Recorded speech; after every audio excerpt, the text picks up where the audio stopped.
Bonjour à tous, toutes. J'espère que vous allez tous bien et que tout se passe pour de bon et pour de mieux pour chacun d'entre vous. Alors, le nom encore, c'est Moussa Ndiaye, spécialiste en paix, sécurité et développement, diplômé de sciences politiques. Aujourd'hui, comme toujours, on est là à vous parler sur des thématiques importantes, des thématiques bien sûr qui permettront aux étudiants surtout, qui sont nouvellement orientés à l'université sur la filière sciences politiques. Ça va vous être très intéressant parce que c'est l'une des modules de base qu'on va aborder aujourd'hui pour parler de l'État.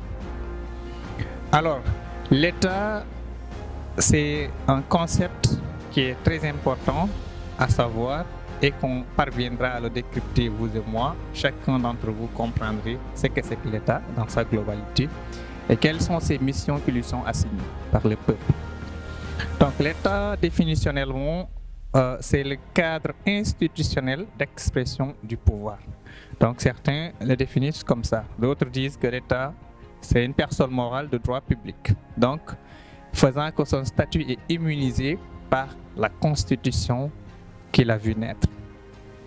Alors, Weber viendra dire à ce propos que l'État est une entreprise politique de caractère institutionnel dont sa direction administrative, temporairement, revendique avec succès dans l'application des règlements le monopole de la contrainte physique légitime. Alors, cela reviendrait à voir aussi, est-ce qu'une contrainte peut être légitime?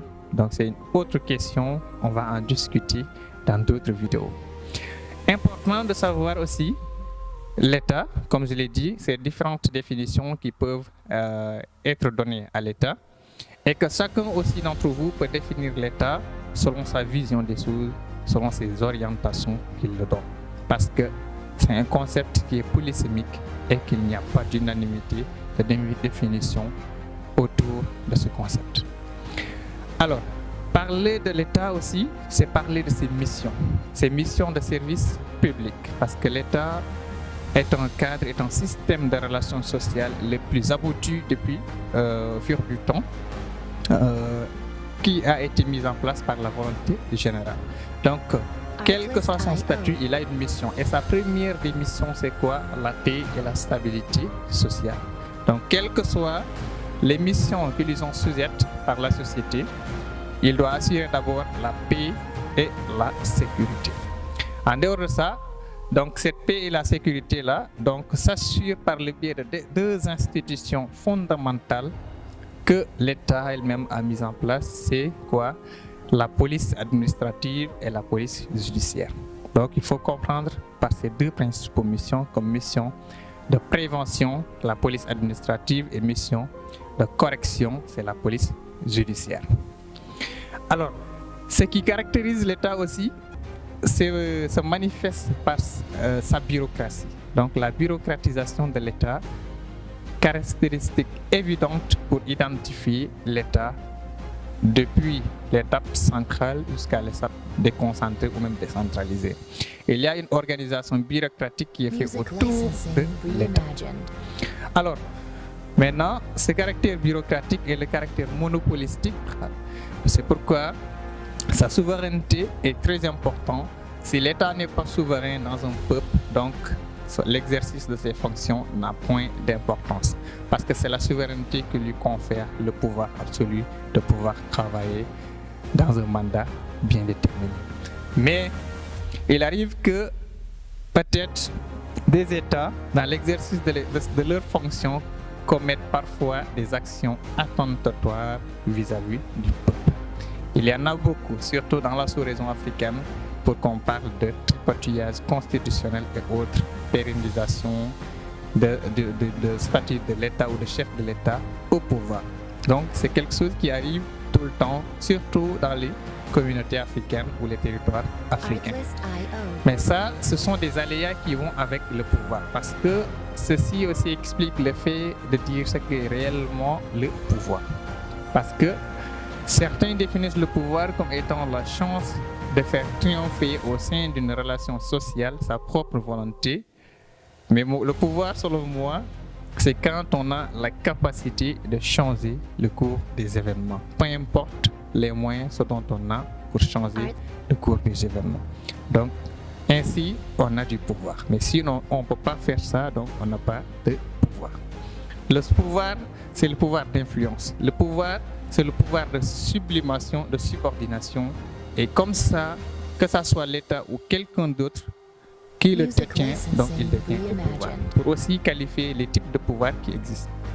Il y a des pouvoirs individuels, il y a des pouvoirs collectifs, il y a des pouvoirs comme pouvoir public. Donc le pouvoir a une large définition que l'on adopte et des typologies aussi différentes. Chaque pouvoir diffère de son prochain de par sa méthode ou de par son critère d'attribution. Alors, quand on parle de pouvoir aussi, il faudrait qu'on parle de domination parce que le pouvoir suppose la légitimité, donc qui est l'acceptation et le consentement des individus soumis au pouvoir. Mais après, cette légitimité-là aussi suppose ce qu'on appelle la domination. On ne peut pas avoir de légitimité sans domination.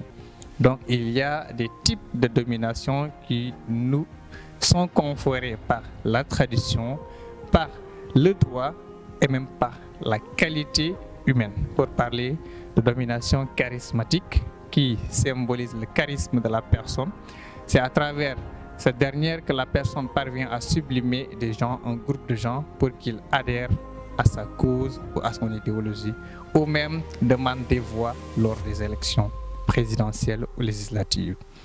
Donc la science, la connaissance aussi est un moyen de sublimation. Donc l'homme charismatique utilise la science pour sublimer des gens, ça aussi c'est un moyen de sublimation. La connaissance, la science et même certains nous avaient appelé la beauté. Donc, est aussi un moyen de sublimation. Tout ce qui permet à la personne d'influencer les autres et qu'ils adhèrent à sa cause est un moyen de sublimation. Alors, ça, c'est la domination charismatique. La domination légale rationnelle est une domination qui se fonde sur le droit. Donc, nous mettons un pouvoir en place. Nous avons usé de voter pour un président que nous avons tous élu comme chef de l'État. Alors nous acceptons qu'il nous domine parce que c'est nous-mêmes qui l'ont conduit au pouvoir.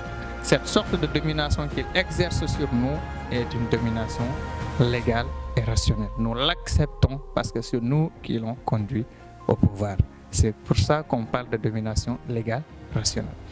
Alors il y a une autre domination, c'est domination traditionnelle. Alors ça relève de la sacralisation de la coutume. Donc, en Afrique, dans beaucoup de territoires, il y a une sacralité des coutumes. Je parle, par exemple, des royaumes ou des tribus et confréries comme ça. Dans les royaumes, le roi, il meurt, c'est le prince qui est roi, automatiquement, quel que soit son âge. Donc, vous constatez que dans cette forme de régime-là, le pouvoir, la domination, nous l'avons acquis par le biais de l'hérédité, par le biais de la tradition et de la sacralisation de cette coutume-là. Donc le pouvoir aussi peut être traditionnel. La domination peut avoir une source traditionnelle. Donc comme d'autre part aussi, les mœurs, les cultures et autres, dans les tribus et clans, peuvent conférer à un chef un certain pouvoir ou une certaine domination, avec qui il exerce sa souveraineté.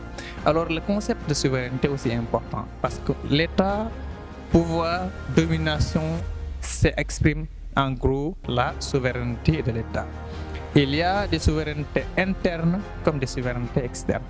L'État, de par sa souveraineté interne, parvient à manœuvrer des projets et programmes de développement budgétaires, budgétisés bien sûr, pour conduire la société dans sa globalité, quels que soient les domaines, que ce soit l'agriculture, l'économie, que ce soit le domaine politique, les infrastructures, tout ça participe à la mise en œuvre des politiques publiques de l'État, du domaine central jusqu'au domaine les plus décentralisés.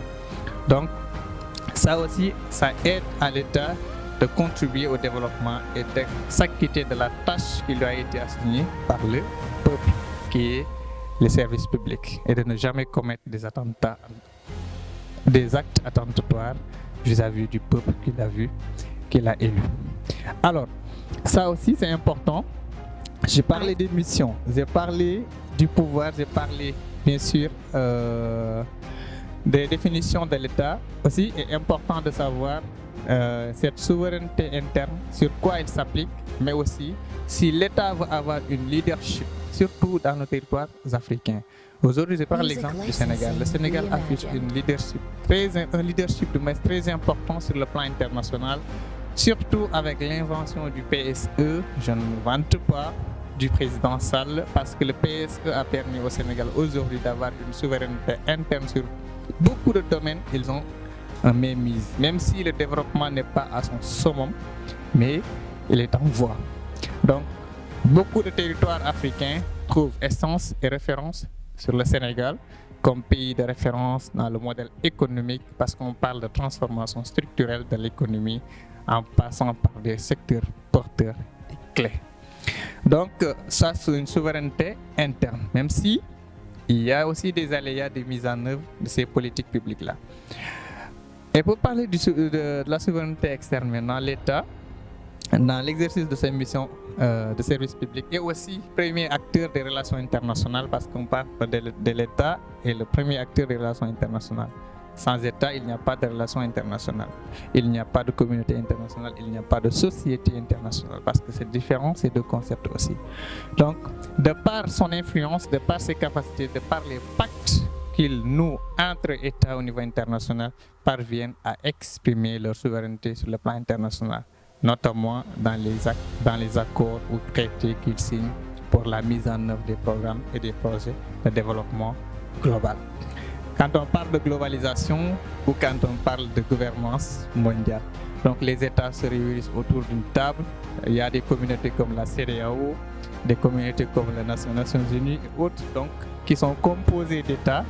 Et ces États-là aussi, à leur tour, choisissent des projets qu'ils soumettent à l'Assemblée et qu'ils vont traiter pour, bien sûr, conduire le monde en paix et en sécurité, favoriser l'économie et interconnexion pour parler de mondialisation et autres. Donc, il y en a beaucoup, on peut parler de beaucoup de choses, mais retenez une chose, c'est que l'État, il y a deux caractères, c'est le caractère monopolistique et le caractère bureaucratique.